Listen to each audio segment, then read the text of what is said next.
Nimefanikiwa kutengeneza mamilioni ya pesa kwenye matangazo ya Facebook pamoja na Instagram, na nimefanikiwa pia kusimamia zaidi ya wafanyabiashara 200 ambao nawafundisha jinsi ya kuweza kufanya matangazo katika hii mitandao ya Facebook pamoja na Instagram. Na kwenye hii video nataka nikazungumzie mambo ambayo unatakiwa kuyazingatia kama ndo unataka kujifunza jinsi ya kufanya matangazo na jinsi ya kufanya biashara kiujumla katika hii mitandao ya Facebook pamoja na Instagram. Na hapa huhitaji tena kufanya vitu vingine vyovyote. Hapa unatakiwa kupata tu hii framework, unatakiwa kuyajua haya mambo ili uweze kuingia moja kwa moja sokoni na ukafanya biashara na ukafanya matangazo katika namna ambayo itakuwa ni sahihi, namna ambayo itakuletea matokeo ambayo ni mazuri. Na bila kupoteza muda, twende tukatazame hayo mambo. Jambo la kwanza, jifunze kutengeneza offer vizuri.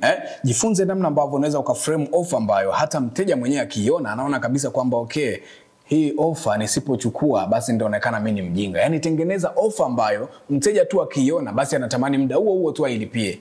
Offer ambayo mtu akiona hawezi akakataa kabisa kuweza kununua.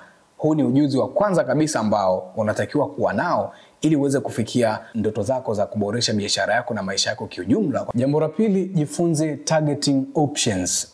Hii ni namna ambayo itakuwezesha wewe kuweza kufikia wateja ambao ni sahihi, kwa sababu kwenye haya matangazo tuna namna nyingi sana za kuweza kufanya targeting ili uweze kuwafikia wateja wako ambao unataka. Ni lazima ujifunze kwamba okay, hili tangazo nalipeleka, nataka ni target wale cold audience, nataka ni target wale warm audience, ama nataka nifanye retargeting ya watu ambao tayari walionyesha wako interested katika hii biashara ambayo unaifanya. Kwa hiyo targeting ni kitu ambacho inabidi ukisome kiundani zaidi ili uweze kujifunza jinsi ambavyo utaweza kuwapelekea tangazo wahusika, jinsi ambavyo utaweza kuwapelekea tangazo watu ambao kweli wanaweza wakachukua hiyo product yako. Huu ni ujuzi ambao utakusaidia sana katika safari yako ya kuweza kuwa mtu hatari zaidi katika kutengeneza matangazo ya Facebook pamoja na Instagram. Na kitu cha tatu, hakikisha unajifunza ujuzi wa kuuza.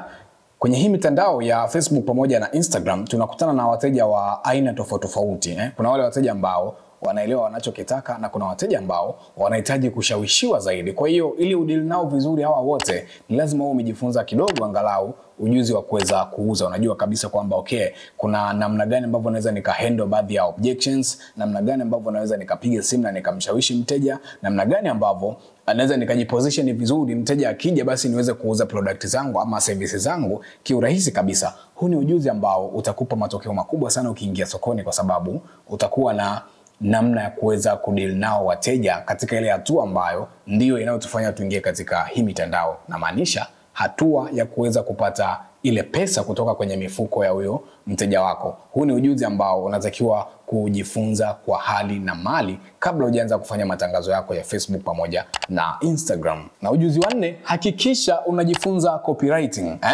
Hakikisha unajifunza angalau namna ya kuandika copy ambazo zina uwezo wa kushawishi mtu, copy ambazo zina uwezo wa kuuza product yako kiurahisi sana, kwa sababu tukizungumzia copywriting ni ujuzi ambao kwenye kuandika caption ni lazima utautumia, kwenye kutengeneza ad creative ni lazima utautumia, kwenye namna ya kujiposition vizuri ni lazima utautumia. Kwa hiyo ni ujuzi ambao ni lazima ujifunze ili uweze kukaa katika namna ambayo itakuwa ni nzuri. Kujifunza copywriting itakuwa ni rahisi kuweza kuandika matangazo ambayo yatavutia, itakuwa ni rahisi kuweza kutengeneza ad copy ambazo zina uwezo wa kuvutia, na vile vile itakuwa ni rahisi hata kwenye kutengeneza landing page ambazo zitakuwa na ujumbe ambao una uwezo kweli wa kuuza hizo biashara ambazo unazitangaza. Kwa hiyo copywriting ni very powerful.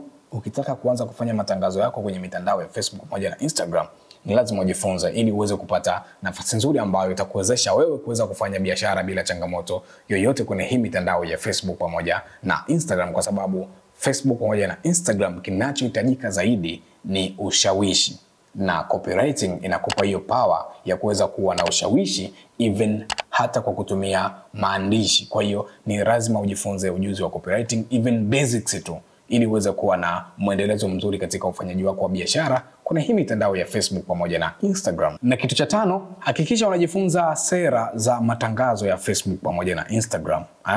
Jifunze sheria na miongozo ambayo inawaendesha, ambayo inawaguide watu wanaofanya matangazo kwenye hii mitandao ya Facebook pamoja na Instagram, kwa sababu huko ndiko nakotakiwa kucheza salama, huko ndiko nakotakiwa kucheza umakini zaidi, kwa sababu ukikosea tu kidogo utajikuta account yako haina uwezo wa kufanya matangazo, utajikuta account yako labda imepigwa pin kabisa, haionekani, imefutwa kabisa. Kwa hiyo ni lazima angalau mara 2 mara 3 unakuwa na huo utaratibu wa kwenda kusoma hizo sheria na hizo sera za watu wanaofanya matangazo na biashara kwa ujumla katika hii mitandao ya Facebook pamoja na Instagram, ili uweze kujua kwamba okay, natakiwa nipite huku, na nikipita huku basi nakutana na kipigo, ama nikipita huku na kuwa niko salama, lakini nikipita huku nitakutana na restriction ama nitakutana na bans nyingi na vitu vingine ambavyo vinaweza vikaharibu taswira ya biashara yako, ama vinaweza vikaharibu mwenendo wa biashara yako katika hii mitandao ya Facebook pamoja na Instagram. Na kitu cha mwisho na cha msingi, hakikisha unajifunza kutumia Facebook Ads Manager, ile ambayo utaipata direct kutoka kwenye website. Sizungumzii hizo za kutumia application au hizo za kuboost, hizo za kutumia Meta Business Suite. Jifunze kufanya matangazo kwa kutumia Facebook Ads Manager, kwa sababu Facebook Ads Manager ndio sehemu pekee ambayo Meta anakupa nafasi ya kutengeneza matangazo. Kwingine huwa tunaforce, kwingine huwa tunafanya kimakosa kabisa, na ni kitu ambacho kita impact matangazo ya watu wengi sana. Wanashindwa kupata matokeo mazuri, wanapoteza pesa zao, wanapoteza muda wao ambao wanauwekeza, na mwisho wa siku hakuna kitu ambacho wanakipata. Kwa hiyo hivi vitu vyote ambavyo nimekutajia hapa, viandike sehemu, anza kuvifanyia kazi, alafu njoo uingie kwenye biashara, njoo uingie kwenye matangazo ya Facebook pamoja na Instagram. Naamini utakuwa na wakati mzuri sana katika kuboresha maisha yako kwa kutumia biashara ambayo unaifanya kwenye mitandao ya Facebook pamoja na Instagram.